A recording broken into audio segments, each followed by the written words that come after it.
So I want you guys to help me. I'm gonna go ahead and send some cards through tag, and I just kind of want to have fun. And if you guys don't believe me, or you guys want to learn a little bit more about tag rating, kind of like jump in with this and see what you guys think.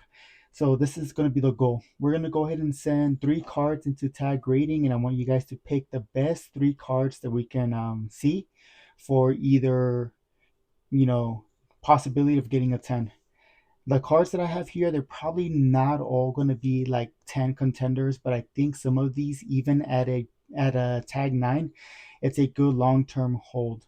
Just because I think that card, or I believe that card is going to have like some long-term value. Like I'm talking about like 5 years down the road. Like possible cards that are going to like survive the market crash, because I don't think this hobby or the rate that we're going back at Pokemon is going to sustain. One of these cycles is going to break, and I think we're going to see a big crash like after the 30th. So so these are some of the cards I think are going to survive that. That's going to survive that 30 post 30th crash, the way that I see it. We're going to go ahead and grade up through tag just because we like tag, right? So just help me pick. For the most part, for these cards, well, yeah, let's go ahead and get started. The first two cards are going to be very they're going to be the same one. We're going to be looking at two Bulbasaurs from Mega Evolutions, but these are going to be the box topper because it has the stamp right there. So long-term holds, we're getting stamped booster boxes, promos, and like booster boxes themselves. They're not getting reprinted a lot, so I feel like these cards right here with the stamps for like the booster boxes, they're going to age very, very well in the long term hobby, just because there's not going to be that many, or a lot of people are really holding on the booster boxes and keeping them sealed for like investment. So we're not going to see this for a while. So the Bulbasaur for Mega Evolution, it looks pretty sweet, but we're trying to see if this is going to be like a good like tag 10, right? For the most part, we're not really seeing anything. If I missed something, please just like let me know. But overall, I think these cards have like, so they're going for like around $15 or $20. They're probably going to keep going high because people are seeing that these are hard to get tens. But I'm not really seeing anything outside from probably the centering. I mean, we got a little whitening right there in the top right corner. Same thing, whitening. Let's see, whitening right there. But aside from the two dots, like these cards, oh, the edges, their edges are kind of cooked. So, like, honestly, I don't feel like this one is a good 10 contender. But, I do think like Bulbasaur cards or the box top should be good ones that you guys can get. And, like, I think we're already from the top left corner is a little dented, couple bumps here. Yeah, this one, like, so cards like the Bobos are going to be hard to grade through tag just because there's so much like dead hollow space or like some of the same color. So you can see like little dots right away for like surface issues. So these Mega Bulbasaurs are going to be really hard to get a 10 in tag. So if you guys have a good copy, maybe think about it. Like, yeah, I can see why these cards are going to be very, very valuable. So dang, that sucks. But if you guys can get like a regular Bulbasaur, this could be like a nice second place. But it's gonna be the same thing. No, this IR, I think Bulbasaur from Mega Evolution is gonna do fairly well because it's gonna have a very low hit rate for tag 10s or even PSA 10s. So if you have a good copy, look at the surface issues. I don't know if tag rating would actually pick that up, but I think they do. I don't know. Let me know what you guys think. Whether we should be sending the Mega Bulbasaurs, or sorry, yeah, the Bulbasaurs from the Mega Evolutions, either the stamped or non-stamped. Like I think either ones are going to be hard to get tens. Like those would be very hard. So those could be very valuable cards. So this one, I mean, I was opening Mega. I got two boxes of perfect order. The Japanese said perfect order, and then the second box I ended up pulling up this. So it's basically, I mean, it's a chase card of the set, And honestly, it looks great. It's fantastic. I mean, for the most part, when it comes to these kind of cards, we're really just looking to see if the centerings align. Um, so I mean, you always gotta have to make sure, right? But it looks like it has pretty decent centering. Um, well, I didn't even look at the back of the other ones. But yeah, no, honestly, this one doesn't look too bad. So I mean, honestly, I think this one would be a easy 10 if we're just trying to get as many tens as possible in this challenge. Now, one of my favorite cards that I went ahead and picked up. This is a recrack. Like we're gonna go ahead and crack a card in from like another company, whether it be PSA or CGC, and see if their grades are good, like if they're accurate or not. But we can already see that this one right here is dented on top. Tag should be able to pick that up. I mean, outside from that, it's like really a shame because it does look like it has pretty good centering, but these promo cards are just, you know, they're just gonna be hard to get. Like honestly, I mean, we talked about this.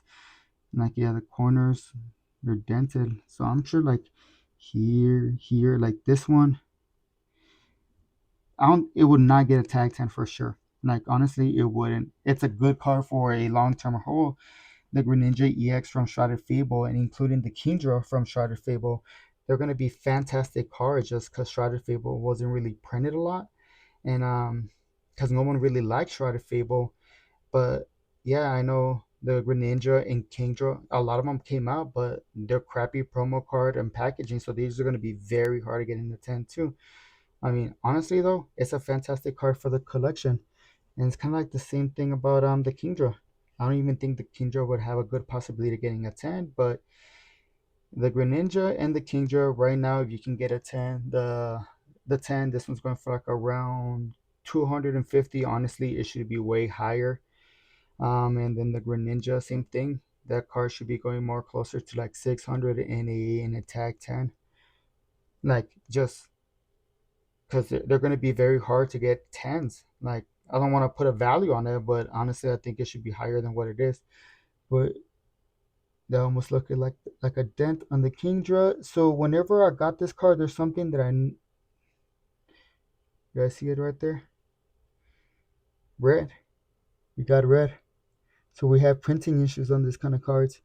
So I mean, already from the back, whether someone labeled it, like it looks like we already have like bad printing issues on the back, so that doesn't help it. So yeah, these promo cards are hard. Now, one of my favorite cards, I think this one has like literally just like has an 18% chance of coming back as a 10 through attack. So like getting one in these is gonna be extremely hard. It's a Mew, it's a promo card. This one has a lot of upside in the 151. I think it's just like a late bloomer. People are going to see like, yeah, 151 is blowing up and Charizard is the main card. But I think Mew EX long term is probably going to be the better card out of the 151. Like I know it's not part of the main set itself, right? But everyone knows this is a 151 Mew. But we can already see issues right here on the left.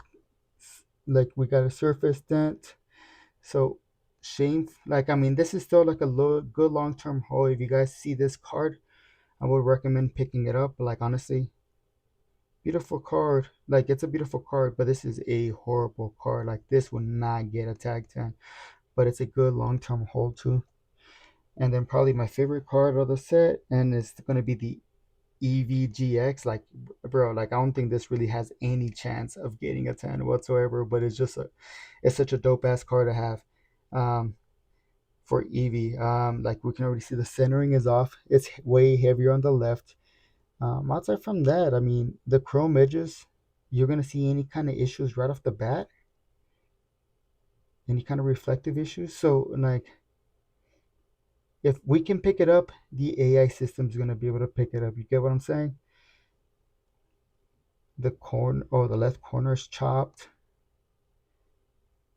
I can see all sorts of little lines back here. Like, oh, dude, how bad is this card? The centering is also kind of horrible. Oh, right now, bro. I hope you guys can see that. That's insane. Yeah, not a 10 contender, but it's definitely one of those cards that I think you would want to have as a part of your collection, like long term hold. The EVGX is like, well, first of all, it has a couple things going for it. It's a dumb looking ass card. But it's dumb looking, but in a good way. Like it's a derpy card. It's an EV card. It's a promo card. Like I think the EVGX is like really slept on, and like I get it. No chance in getting a 10, but like these cards are going to be cool to have long term. So it's one of those cards that I would definitely want to get slabbed. And I just want to see how bad this card is. I don't even think this will get an 8. We're probably looking something bad, like close to like a 6. I think this would be like a tag 6, honestly. So I mean, I think this is more like a tag 6. The Mew EX, I think it's a very low key rated card out of the 151. So it has a lot of good like long term hold. As for our copy or my copy, it's trash. It's bad. I mean, you're gonna have little issues right here that you'll be able to pick up. Like if we can see it, we know the AI system is gonna see it. Dented right here on the top left corner, chopped right there edges. Now, dude, doesn't stand a chance. So probably looking at an 8. The centering could have been okay, right? But too many issues. Okay, if we're looking at the Kingdra, same thing, a lot of surface damage. We have against the texture of the SARs. So you're already going to see that.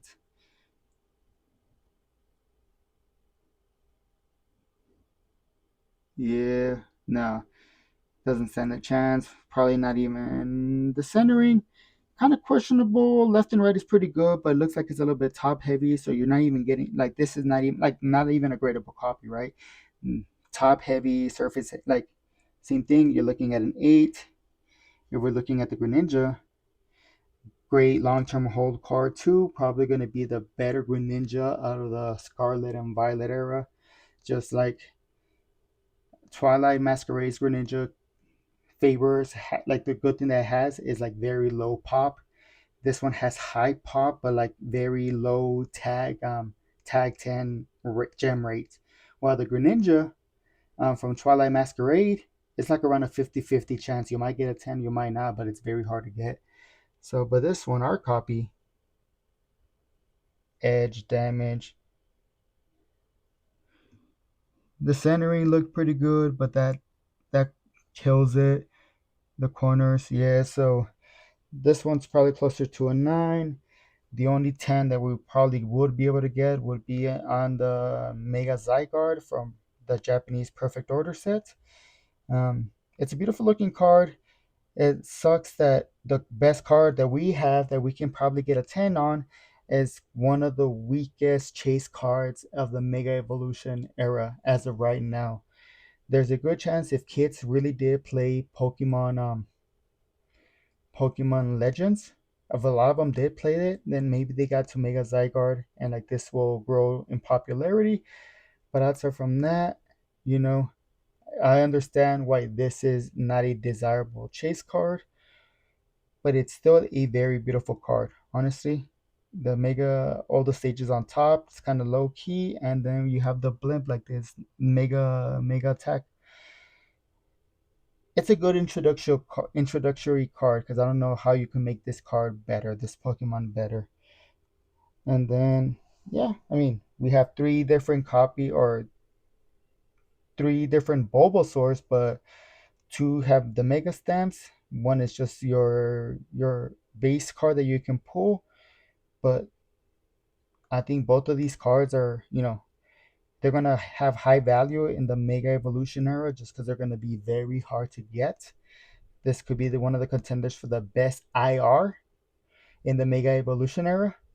And then on top of that, it's a promotional. You can the highest level you can get it is a box topper, so probably like also low pop. Considering that, I don't know. I mean, we'll probably see most of the Mega Evolution boxes get ripped open, but I believe that there's a good amount of them sealed because this base set is very good. So great cards, but our copies, I think either way, like doesn't even matter. Like the centerings didn't look too bad. The edges weren't bad either, but it's just this art and the ink they use is gonna lead. You're gonna see surface damage. You're gonna see little bumps everywhere. If I we can see it, we can probably think that the AI is gonna see it too. We can see why it has a low gem rate in PSA, but I think it'll be way lower in tag too. But I don't know. Let me know what you guys think. Like I said, we're gonna go ahead and send 3 cards, and we're just gonna get all the information that we can. I don't think any of these, aside from the Mega Zygarde EX, is a tag 10 contender. All the other ones aren't. But if there's something that you guys want to test, if there's something that you guys want to see, just make a comment, drop a comment on what cards you guys would want to for us to grade. Whether it be like the Mega Base Evolutions, some of the SAR, some of the promo cards. Just let me know.